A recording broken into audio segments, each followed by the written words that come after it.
안녕하세요. 3월 25일 화요일 생명의 삶 큐티입니다. 오늘 본 말씀은 민수기 4장 34절에서 49절입니다. 모세와 아론과 회중의 지도자들이 고핫 자손들을 그 종족과 조상의 가문에 따라 계수하니 30세부터 50세까지 회막에서 복무하고 봉사할 모든 자, 곧 그 종족대로 계수된 자가 2750명이니 이는 모세와 아론이 여호와께서 모세에게 명령하신 대로 회막에서 종사하는 고핫인의 모든 종족 중 계수된 자니라. 게르손 자손 중 그 종족과 조상의 가문을 따라 계수된 자는 30세부터 50세까지 회막 봉사에 참여하여 일할 만한 모든 자라. 그 종족과 조상의 가문을 따라 계수된 자는 2630명이니 이는 모세와 아론이 여호와의 명령대로 회막에서 종사하는 게르손 자손의 모든 종족 중 계수된 자니라. 무라리 자손 중의 종족 중 그 종족과 조상의 가문을 따라 계수된 자는 30세부터 50세까지 회막에서 복무하고 봉사할 모든 자라. 그 종족을 따라 계수된 자는 3200명이니 이는 모세와 아론이 여호와께서 모세에게 명령하신 대로 무라리 자손들의 종족 중 계수된 자니라.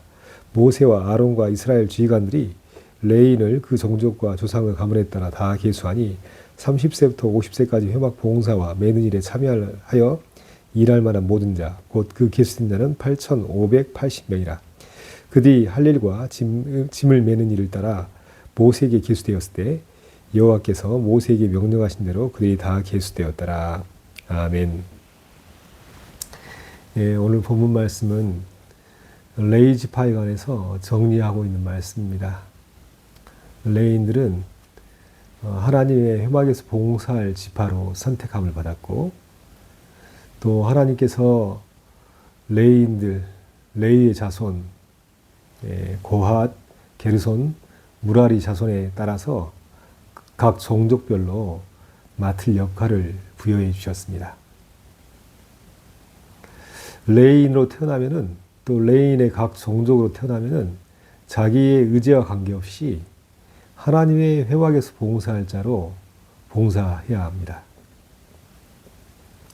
또한 고핫, 게르손, 무라리 종족에 따라서 각자가 할 역할과 일의 범위가 정해져 있습니다.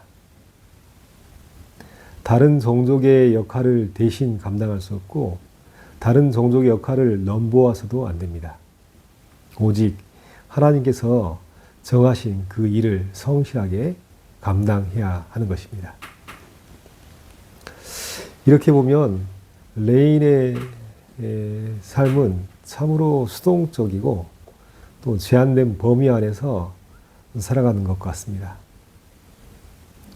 이 레인의 모습을 보면서 저는 나무의 모습을 연상해 봤는데요.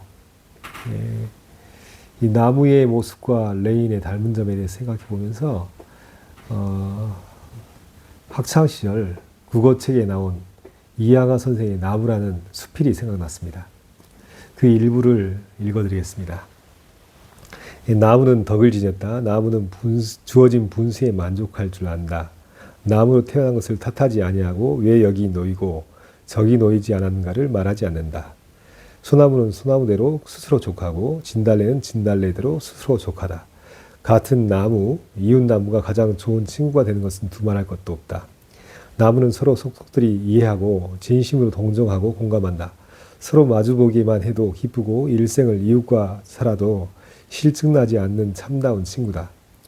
그러나 나무는 친구끼리 서로 즐긴다기보다는 제각기 하늘이 준 힘을 다해 널리 가지를 펴고 아름다운 꽃을 피우고 열매를 맺는데 더 힘을 쓴다.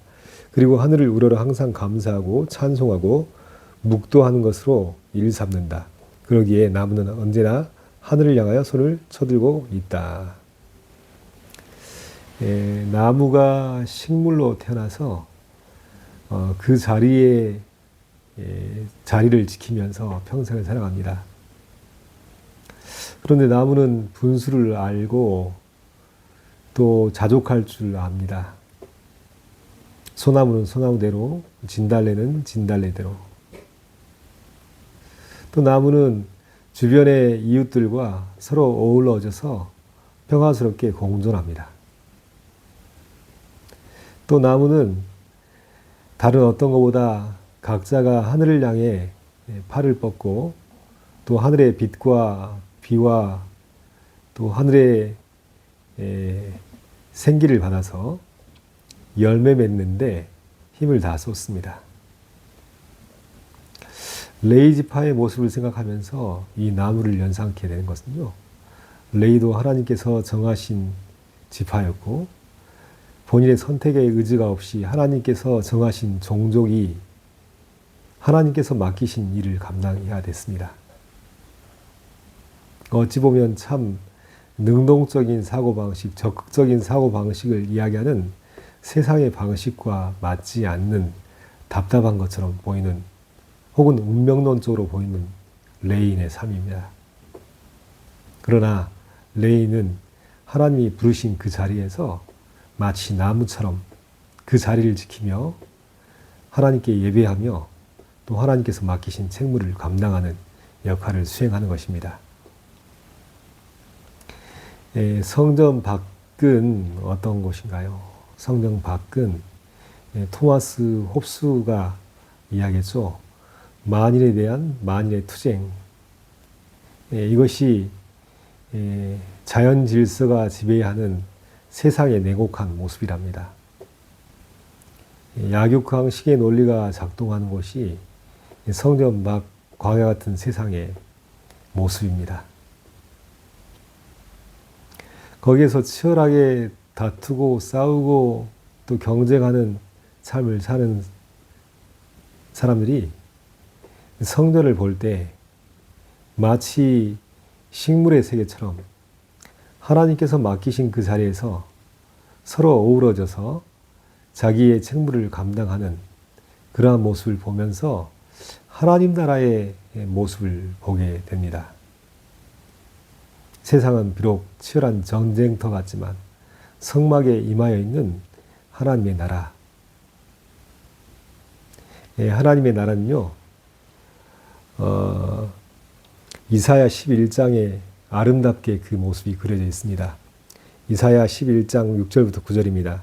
그때 이리가 어린 양과 함께 살며 표범이 어린 염소와 함께 누우며 송아지 어린 사자와 살찐 짐승이 함께 있어 어린 아이에게 이끌리며 암소와 곰이 함께 먹으며 그들의 새끼가 함께 엎드리며 사자와 소처럼 풀을 먹을 것이며 젖먹는 아이가 독사의 구멍에서 장난하며 젖된 어린아이가 독사의 굴에 손을 넣을 것이라. 내 거룩한 산 모든 곳에서 해됨도 없고 상함도 없을 것이니 이는 물이 바다를 덮은 같이 여호와를 아는 지식이 세상에 충만할 것입니다. 이사야 11장에서 실현된 하나님 나라의 아름다운 모습을 우리에게 보여주고 있는데요. 이 하나님 나라는 탐욕적인 폭력성으로 다른 존재를 죽이거나 잡아먹지 않습니다. 이 하나님 나라는 약육강식의 논리가 존재하는 것이 아니라 마치 식물이 어우러져서 함께 살아가는 것처럼 서로가 어우러져 살아가는 것입니다. 이 하나님 나라는 모든 존재가 함께 어우러져 행복하게 놀이하듯 함께 뒹구는 곳으로 묘사되고 있습니다. 레인들도 마찬가지입니다. 비록 세상은 냉혹한 약육강식 법칙이 적용되지만 적어도 하나님의 성소에서는 하나님께서 맡기신 그 자리에서 함께 어우러져서 각자의 영역을 지키면서 각자에게 맡겨진 일들을 조화롭게 감당하면서 하나님의 회막, 성막이 계속 유지되고 질서 있게 보존되는 것입니다. 만약에 레인들이 자신들을 향하신 하나님의 뜻을 알지 못한다면 그 삶에 불만과 불평이 찾아올 것이고 또 성전 바깥 세상의 논리를 가지고 성전 안으로 들어와서 성전을 어지럽히고 훼손시키는 일을 초래할 것입니다. 민수기 16장에 레위 지파의 고앗 자손의 고앗의 손자 고라가 반역하는 것이 기록되어 있는데요. 이 고라는 레인으로 부름받았지만 하나님이 부여하신 질서의 반기를 들고 하나님의 뜻을 거역하다가 결국 하나님의 심판을 받고 죽음을 맞이합니다. 하나님께서 레위 자손들에게 말씀하신 귀한 삶의 원리는 나무의 모습을 통해서 다시 한번 확인할 수 있는데요. 나무는 하늘을 우러러 항상 감사하고 찬송하고 목도하는 것으로 일삼는다. 그러기에 나무는 언제나 하늘을 향하여 손을 쳐들고 있다. 하늘을 향해서 목도하고 찬송하고 하늘을 향해서 손을 높이 들고 있는 나무의 모습처럼 레이는 늘 하나님과 교제 속에서 하나님을 찬송하고 예배하며 하나님이 주시는 감사와 기쁨과 은혜를 누리며 살아갈 때 하나님의 명령에 순종하여서 각자의 자리에서 하나님이 말씀하신 직무를 온전히 수행할 수 있게 됩니다. 그렇지 않으면 불만과 불편이 쌓이게 되고 고라처럼 반역하면서 하나님의 회막을 훼손시키고 질서를 무너뜨리다가 심판을 당하게 되는 것이죠.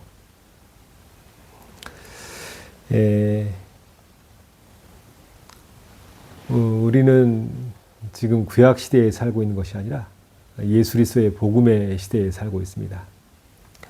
구약 시대에는 레위지파를 구별하여서 하나님의 회막에서 봉사하도록 그 혈통으로 역할을 부여했습니다. 그러나 신약 시대, 곧 예수 그리스도의 십자가의 피로 구속받은 지금, 예수 그리스도의 복음 안에 있는 지금은 우리 모두가 혈통에 상관없이 레위인과 같은 사람입니다.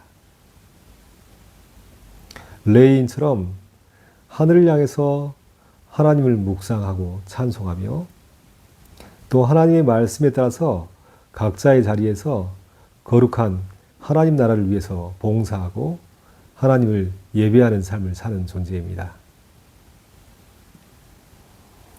구약시대 때는 성막, 회막이라는 구별된 장소에서 예배를 드렸지만 지금은 우리가 살아가는 모든 곳이 하나님의 성전들이며 우리에게 열려있는 하늘이 하나님의 거룩한 성전인 것입니다. 우리는 언제 어디서나 그곳이 바로 하나님의 성전임을 기억하면서 레인처럼 하나님 나라를 위해서 봉사하고 또 하나님을 예배하며 또 많은 사람들에게 하나님 나라의 평강과 하나님 나라의 공의와 하나님 나라의 사랑을 드러내는 자로서 부름받았다는 사실을 기억해야 할 것입니다. 지금도 세상은 광야 세상입니다. 약육강식의 논리가 지배하고 있는 세상입니다. 이 세상 가운데 살아가는 것은 녹록지 않은 일입니다. 그러나 그리스도인들은 레인처럼 하나님이 정하신 때에 하나님이 정하신 곳에서 하나님께서 각자에게 부여하신 사명에 따라 믿음의 삶을 살고 있는 존재입니다. 경쟁에서 이기기 위해서 사납게 다른 사람을 짓밟고 죽이는 그러한 것이 아니라 오히려 식물적인 삶, 거룩하게 하나님의 명령을 받들어 수동적으로 사는 삶, 세상과 구별된 가치관과 방식으로 살아가는 삶으로 부름받았다는 사실을 반드시 기억하시기 바랍니다. 예수님께서 이 땅에 태어나 사셨고 십자가 고난을 당하셨고 또 죽임당하시고 부활하신 모든 과정은 하나님의 말씀에 거룩하게 순종하는 거룩한 수동성의 삶을 표본적으로 보여준 것입니다. 답답해 보이고 또 세상의 경쟁에서 이길 수 없는 것처럼 보이지만 예수님께서는 하나님의 명령을 받들어서 하루하루 믿음의 삶을 사시다가 십자가 고난을 당하시고 죽으셨지만 하나님께서는 예수 그리스도를 최후의 승리자로 부활시키시면서 진정한 하나님의 아들됨을 나타내셨고 하나님께서 맡기신 사명 감당하며 믿음으로 순종하는 삶이 최후의 승리를 얻는 영광스러운 삶인 것을 보여주셨습니다. 우리도 예수 그리스도를 따라가는 예수님의 제자들이며 세상과 구별된 거룩한 성도들입니다. 레인이 하나님이 부르신 자리에서 그렇게 하나님 나라를 위해서 봉사하며 살았듯이 우리도 삶의 자리에서 매일매일 하나님의 성전에서 예배하는 삶, 하나님 나라를 위해서 봉사하는 삶을 사시기를 예수님의 이름으로 축복합니다. 기도합니다. 하나님 아버지 감사합니다. 우리를 하나님의 부르심 가운데 있게 하시고 하나님의 명령에 순종하는 믿음의 삶을 살게 하심을 감사합니다. 세상은 약육강식의 논리가 적용되는 치열한 전쟁터 같지만 우리는 하나님 나라의 백성으로서 거룩한 식물적인 삶, 하나님의 부르심에 합당하게 응답하는 삶을 살 수 있도록 도와주시고 서로를 공격하고 서로를 짓밟는 냉혹한 세상이 아니라 서로와 더불어 어울려져서 함께 아름다운 하나님의 나라를 이루어가는 그러한 삶으로 부름받았다는 사실을 기억하게 하여 주시옵소서. 예수님이 보여주신 십자가의 길을 걸어가게 하여 주시고 예수님께서 이루실 최후의 승리를 우리의 승리로 여기며 믿음의 소망을 가지고 살아갈 수 있도록 축복해 주시옵소서. 감사하며 예수 그리스도의 이름으로 기도합니다. 아멘.